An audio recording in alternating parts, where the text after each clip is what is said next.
امروز در یک جا دعوتی بودیم، نگاه کردیم اکثر جوانها بسیار دعوای برادری و دعوای دوستی دارند.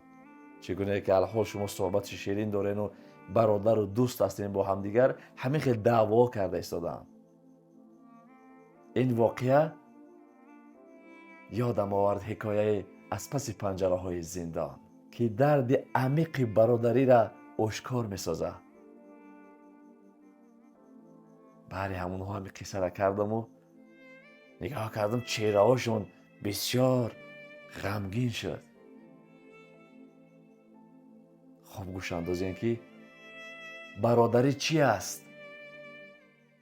ویتو سیویچا نه تنها یک دارو، باور کنین یک معجزه است برای اکثر بیماری های مرد، علل خصوص برای گیمروی، برای پروستاتا، برای مردانگی و حتی به زنها هم توصیه داده می شود برای کیستا، میوما، برای بچه‌دان زنها بسیار مفید است. باور کنین وقتی که من از همین چیز خودم استفاده بردم فایدهش دیدم و برای شما هم توصیه داده ایستادم.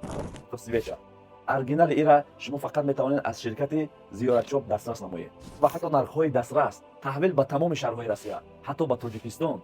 خودی حاضر به همین رقم‌ها مراجعه نمایید و اگر از نام دوستتان صدای امید گپ زدید، حتما برای شما تخفیف کرده و زود آورده به دست شما میرسونند. دوستان عزیز، برای به صفت بدنی دارو و حتی نرخ‌های دسترس من به شما توصیه می‌کنم شرکت زیارت شاپ. خودی حاضر مراجعه نما. یک روز دوست نزدی برادرش اومد، گفت برادر عزیز، همدردی مرا قبول کن، مادرت درگذشت.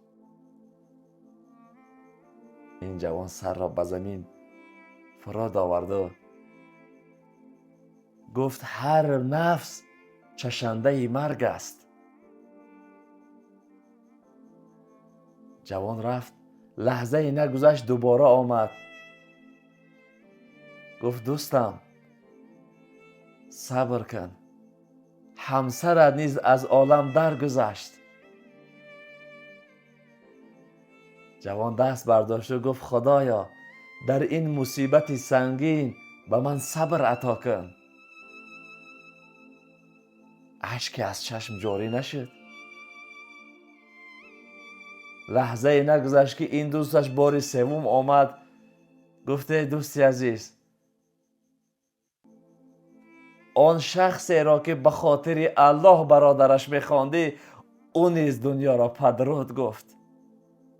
وقتی که این سخن را شنید اشک از چشمانش جاری شد. با آواز گریه گفت میانم شکست. دوستش حیران شد، گفت ای برادر،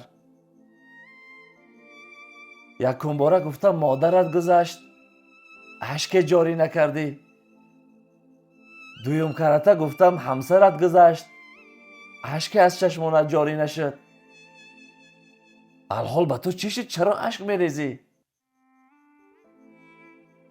جوان با صبر و تحمل گفت مادر منبع محبت است، همسر سرچشمه زندگی، ولی برادر کوه است در پشت انسان قرار دارد. میفهمین؟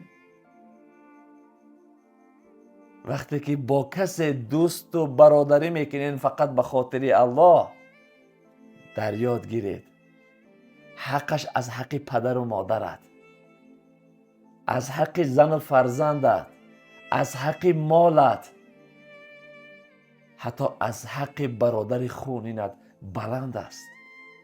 چون که این برادری به خاطر الله است و هر چی که به خاطر الله باشد او مقدس است و گرانتر از همه چیز است. برادرای من، هر چیزی که در دنیا است میگذرد.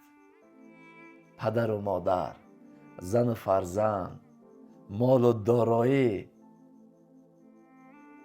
ولی برادری که به خاطر الله است او در این دنیا پشتیبانی تو، در آخرت روشنایی راحت میگردد.